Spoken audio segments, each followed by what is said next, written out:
नमस्कार दोस्तों, आप सभी का हमारे YouTube चैनल धार्मिक कहानियों में हार्दिक स्वागत है।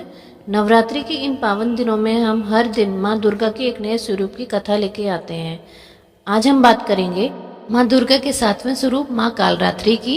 इनका रूप जितना डरावना है, उनका हृदय उतना ही करुणामयी है। ये दुष्टों के लिए काल है और भक्तों के लिए शुभ फल देने वाली हैं। आइए जानते हैं क्यों और कैसे प्रकट हुई माँ कालरात्रि।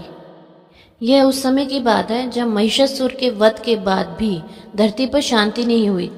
शुंभ और निशुंभ नामक दो असुर भाइयों ने देवताओं को परास्त कर स्वर्ग पर अधिकार कर लिया था। उनके अत्याचारों से तीनों लोग बहुत ही दुखी और परेशान थे। कोई भी देवता उनकी सामना करने में सक्षम नहीं था, क्योंकि उन्हें वरदान मिला था कि उनका वध केवल एक कुंवारी कन्या ही कर सकती है। सभी देवता निराश होकर भगवान शिव के पास पहुंचे। भगवान शिव ने उन्हें देवी पार्वती के पास जाने की सलाह दी।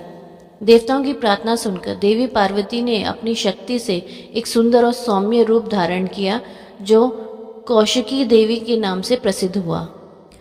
कौशिकी देवी की सुंदरता की खबर शुंभ और निशुंभ तक पहुंची।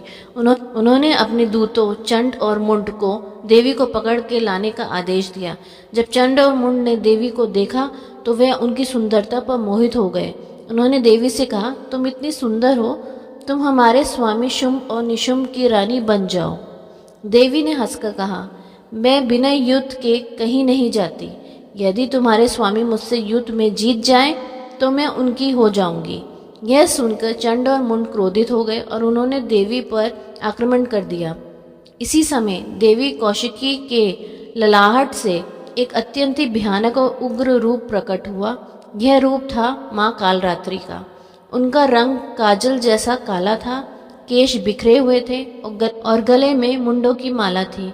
उनकी 3 आंखें थीं जिनसे अग्नि की ज्वाला निकल रही थी। उनका वाहन गधा था और वह खंड और लोहे का कांटा धारण किए हुए थी। माँ कालरात्रि ने गर्जना की और उनके एक ही हुंकार से चंड और मुंड भयभीत हो गए। उन्होंने अपने तलवार से चंड और मुंड का सिर धड़ से अलग कर दिया। उनका रक्त देख माँ कालरात्रि ने उसे पी लिया। जब यह खबर शुंभ और निशुंभ तक पहुंची तो वे क्रोध से आग बबूला हो गए। शुंभ और निशुंभ ने अपनी पूरी सेना के साथ देवी पर आक्रमण कर दिया। माँ कालरात्रि ने उनके भयानक रूप से राक्षसों की सेना को तहस नहस कर दिया। उनकी एक ही दृष्टि से राक्षस भस्म होने लगे। अंत में माँ कालरात्रि ने शुंभ और निशुंभ को युद्ध के लिए ललकारा। दोनों असुरों ने एक एक करके माँ से युद्ध किया, पर कोई भी उनका सामना नहीं कर पाया। अंत में माँ कालरात्रि ने अपने प्रचंड प्रहार से शुंभ और निशुंभ का वध कर दिया और तीनों लोग को उनके आतंक से मुक्त करा दिया। तो दोस्तों, ये थी माँ कालरात्रि की अद्भुत कथा। उनका यह रूप हमें सिखाता है कि बुराई कितनी भी शक्तिशाली क्यों ना हो, एक दिन उसका अंत निश्चित है। माँ कालरात्रि हमें भय से मुक्ति दिलाती है और शुभ फल प्रदान करती है। नवरात्रि के 7वें दिन माँ की पूजा करने से हमारे सभी कष्ट दूर होते हैं। अगली वीडियो में हम बात करेंगे माँ दुर्गा के 8वें स्वरूप माँ महागौरी की, जो शक्ति और ज्ञान के प्रतीक हैं। तो हमारे साथ बने रहिए और देखते रहिए हमारा चैनल। तब तक के लिए जय माता दी।